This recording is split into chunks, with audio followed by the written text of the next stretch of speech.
In this video, we're going to look at some more of that binomial expansion or binomial theorem. But this time, there's going to be a minus sign included, and it just becomes a little bit more annoying. It's not really anything different. All right, so the powers to the fourth. So we're going to be using our fourth row here, the one that has a 4 in it. So it's going to be 3x to the fourth power. That's our first term. And then plus, so this part I'm always going to leave as a plus sign, just makes it easier. And then it's going to go, oh, my bad, almost forgot about my coefficient. That 4 has to come next. And then it's going to be 3x to the third power, but a negative 1 to the first power.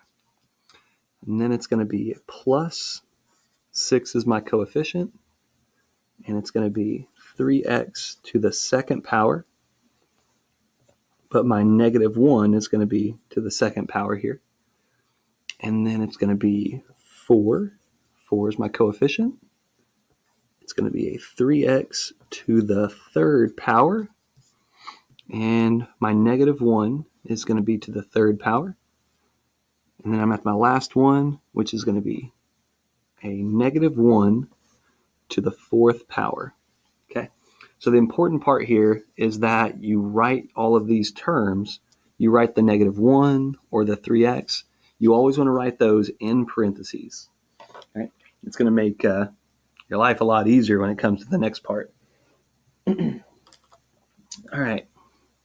So 3x to the fourth.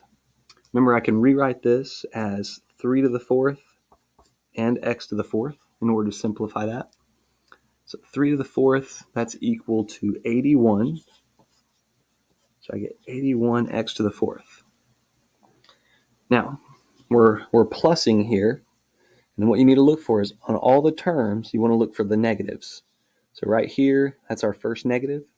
And there's only one of those.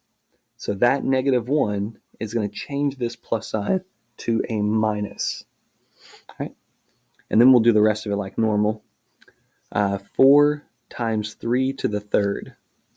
Let's see here. Yeah, I went and found my calculator and dropped my calculator. So I'm going to do 4 times 3 to the third. That's equal to 108. So minus 108, and that'll be x to the third. So because it was a 1 here, it's kind of nice. It doesn't get, the numbers don't get too big. All right.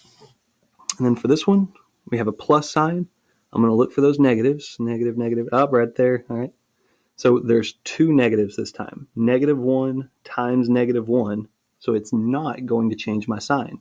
You know, negative times a negative is a positive. So we'll still have a plus sign there. We're going to do 6 times 3 to the second. 3 to the second is equal to 9, and then 9 times 6. It's 54, and that'll be x to the second. All right. Let's see here. My next one. Next one, we've got 3 negatives this time. So 3 negatives, that will change my sign. You know, negative, negative, negative will be a minus sign. Then we're going to have 3 to the third times 4. So 3 to the third, that's equal to 27. And then times 4, that's equal to, did I do something wrong here? You didn't even stop me. Jeez, look at you. Yeah, okay. That's a 1 right there. Yeah, remember these powers, they all have to always add up to 4 in this case. 2 plus 2, 1 plus 3. So really, I could have did this in my head. 3 to the first times 4, that's a 12. All right, and then the last one, oh, we got an x there. Last one is negative 1 to the fourth power. So we've got 4 negatives, so the answer is going to be positive. So this will be a plus 1. That is that one. Okay, let me pause this real quick. Actually, I'm going to go ahead and separate this video. We're going to make 2 of them here. So that's it for this one.